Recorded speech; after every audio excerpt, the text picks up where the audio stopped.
Yo, what it do, YouTube? It's your boy Colts talking. We are back with another video to talk about the Steelers versus the Colts. But before I get into it, I'd like to thank each and every one of the new subscribers. If you are new, hit the subscribe button, also hit the like button, and comment in the comment section at the end of the video.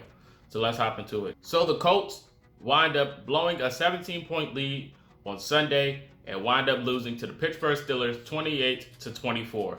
Now this was a roller coaster game for most fans that watched it. This was a game that pretty much summed up how the Colts are looking for as expectation-wise for the playoffs. Now, this was an unfortunate loss because we definitely needed a win, and this win would have definitely secured us a spot in the playoffs without us risking us losing it. The Pittsburgh Steelers were on a losing streak, but like I said in my preview video, I couldn't see the Pittsburgh Steelers losing 4 games in a row, but the Pittsburgh Steelers were down and out at the beginning.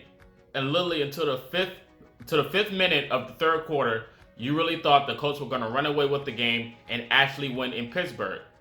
But due to game plan changes and running out of the strategy that was winning us the game and the defense falling asleep, the Pittsburgh Steelers slowly creeped back into the game and won it by 4 points. Now, at the beginning, you had a good running game that was staying consistent. The receivers were catching the football. The O-line was holding up at least a little bit. We didn't have our tackles in Braden Smith and Costanzo, so the backups were in there doing a pretty good job. Even when the other backup got hurt, you started to look at where's Danny Pinter. You seen Will Houghton on the field and Chaz Green, and you started to wonder, is Danny Pinter going to get put in? But they put in Jamarcus Webb instead, and that kind of hurt the offensive line even more. And Phillip Rivers finally gets sacked. He got sacked 5 times that game. Still was pretty bad. But before this happened, before the 5th minute of the third quarter, the Colts team was looking consistent. The Steelers would get a pass every now and then. They get a big catch. But the Steelers really couldn't put up points. We was getting 4th down stops. Our goal line defense was looking great. But until the 5th minute of the third quarter, everything went downhill. You started seeing more flags getting put towards Pittsburgh's way. They started getting spotted yards, it looked like, and they were getting put in scoring positions. So they started putting up points. Even through all the flags and all those things that most Colts fans may think, I think you still have to play the game. You still have to play the game. You got to stay emotionally locked. Even though some penalties were boneheaded crazy, I can admit to that. The fact that you still have a game plan and a game to play, you have to move on to the next possession. And I feel like the team didn't move on from that. There was a lot of costly plays. There was a pick 6 that Rocky Sin clearly could have had, but it looked like Chase Claypool pushed him out of the position and the flag didn't get called. Now, Rocky Sin did a great job selling the flop, even though he really did get pushed. He did sell the flop, and the refs looked like they were looking the opposite direction, and the interception that could have happened it didn't exist. Even in the game-saving drive, T.Y. Hilton looked like he had got pass interference twice on 2 passes, one on the sideline and one deep down the middle of the field.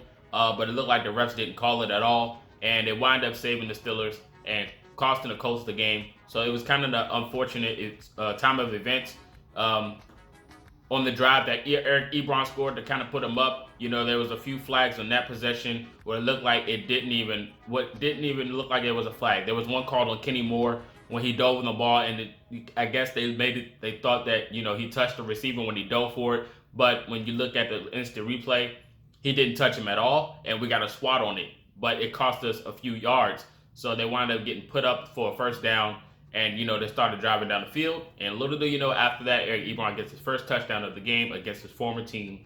But, he seemed composed after it. He did his little wave and everything. But, he tweeted out about seeing his old teammates and how it was an emotional game for him.